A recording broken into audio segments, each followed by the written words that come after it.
স্বামী নেবেন স্বামী। আমি স্বামী নেব। ও বৌমা, আমার ছেলে আছে তো, আবার স্বামী কি হবে তোমার? আপনার ছেলে তো বাইরে থাকে, সবসময় ঘুমানোর জন্য একটা স্বামী কিনে দিন না মা। ও ব্যাপারি, স্বামী কত করে? কোনটা নেবেন বলুন? এইটা 20,000 আর এইটা 40,000। কেন কেন, দুটোই তো ছেলে, একটা 20,000 একটা 40,000 কেন? কারণ এটা অবিবাহিত আর এটা বিবাহিত। বিবাহিত ছেলের দাম বেশি? হ্যাঁ, কারণ অবিবাহিত ছেলেকে সবকিছু শিখিয়ে নিতে হবে, আর বিবাহিত ছেলে সব কাজ জানে, একে কিচ্ছু শেখাতে হবে না। মা আমি এই স্বামীটা নেব। এই লেডিসটার দাম কত? ওইটা মেয়েও না আর মদ্দাও না, 60,000 টাকা দাম। এইটা নেন, ফসফস করবে কিন্তু কামড়াবে না, আপনার বৌমার কোনো ক্ষতি করবে না। ঠিক আছে দিন। মা আপনি আমাকে কি স্বামী কিনে দিলেন? স্বামী নেবেন স্বামী। ও ব্যাপারি, এদিকে এসো তো।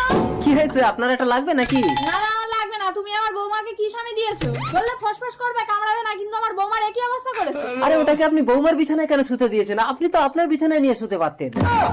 তাহলে তো আমারও এরকম অবস্থা হয়ে যেত।